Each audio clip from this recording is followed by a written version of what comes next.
जय जगन्नाथ। बर्तमान आम जगन्नाथ दर्शन करने आज बड़दाण्ड पहुँच सारी अल्प समय मध्य मंदिर में पहुँचू। आगू चलो देखिए कौन हो बड़दाण्ड चलिबार सौभाग्य।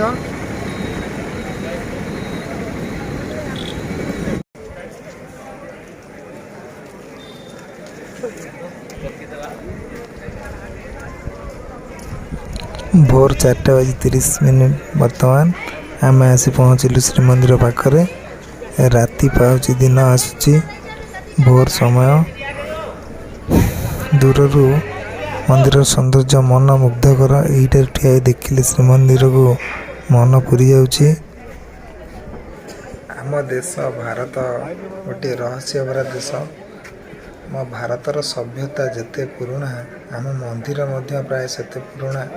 पुरीर श्री जगन्नाथ मंदिर 800 वर्ष अधिक हम पुराणा। हिंदू धर्म में रही 4 धाम दर्शन कले स्वर्ग प्राप्ति हुए। से यात्रार महत्व और से 4 धाम मध्य ओडिशार बंगोपसागर कूल पुरी सहर में श्री जगन्नाथ मंदिर अवस्थित।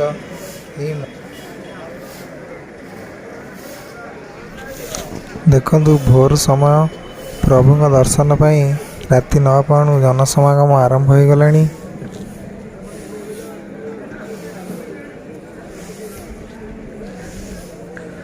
भारत वर्ष रे एमिति कौनसी मंदिर नहीं जार किछि इतिहास बा तार मंदिरर किछि रोचक रहस्य लुचि रही नहीं।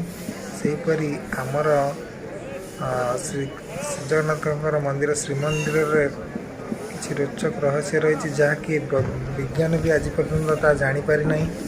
से रहस्य विषय आम आज जाना। प्रथमे आम जाऊँ प्रभु श्री जगन्नाथ का दर्शन करके फेरी आसू ना सकाल हेले प्रबल भिड़ हो। प्रबल भिड़ आज रविवार थी आज प्रबल भिड़। कहले तो सर जगन्नाथ दर्शन पाई प्रबल भिड़।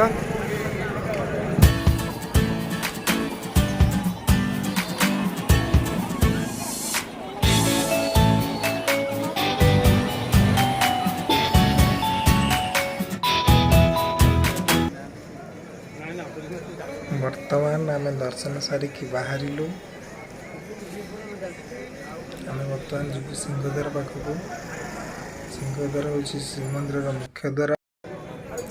सिंहद्वार सम्मुखें ठिया हेले प्रथम जो स्तंभटी आम देखुचे ता हूँ अरुण स्तंभ। आपण एटा ठिया ही देखिपारे अरुण स्तंभ को।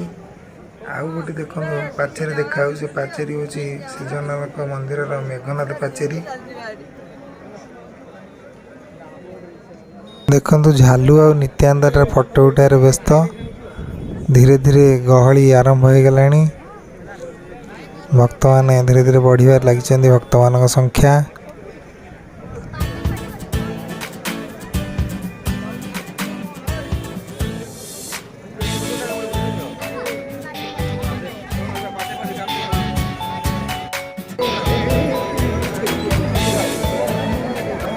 श्रीमंदिर जो किसी रोचक रहस्य रही मध्य गोटे रहस्य हूँ मंदिर रे समुद्रर शब्द शुभा जाए न थाए।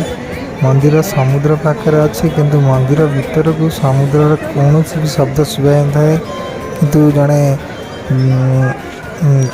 जड़े भक्त जदि मंदिर बाहर को आसुची ताले बाहर को आसला मात्रे कहीं समुद्रर शब्द शुभा जाए। ये हूँ गोटे रहस्य जहाँ वैज्ञानिक मैंने तार कारण जापार ना बर्तमान सुधा। लोक मानू एठारे चेक करा कौन लोक भक्त मोबाइल कि कैमेरा नहीं भीतर प्रवेश करें ना।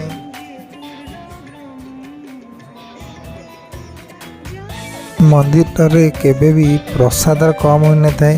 श्रद्धालु संख्या जिते अधिक हेले भी श्रद्धालु संख्या प्रसाद कम हो न थाए। मंदिर में जितेबाला भक्त मान रोषे होता है 7टी बासन गोटे उपर गोटे रही है। आश्चर्य कथा सबुठ उपर थी बासन प्रथम खाद्य प्रस्तुत हो जाता है। तापर को तलू तल गोटे पर गोटे बासन खाद्य प्रस्तुत होता है।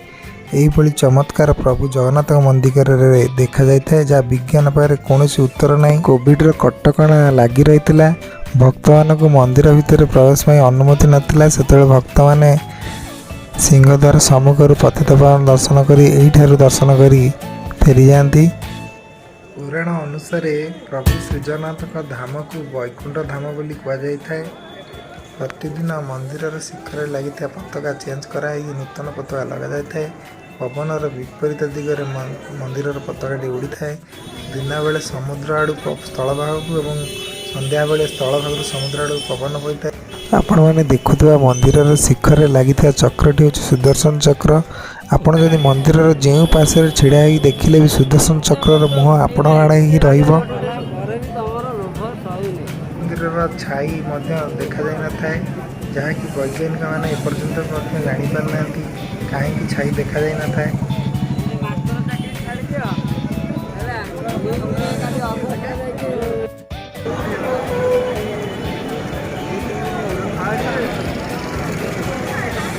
ପ୍ରବଳ ଭିଡ଼, ଏତେ ଭିଡ଼।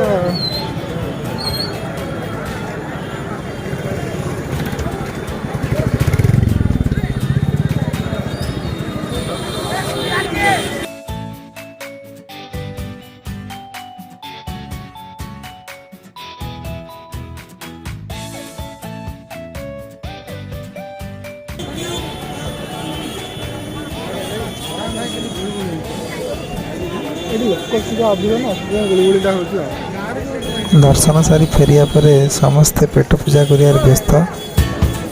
ତାପରେ ଆମେ ସମୁଦ୍ର କୂଳକୁ ଯିବା।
ପାପଡ଼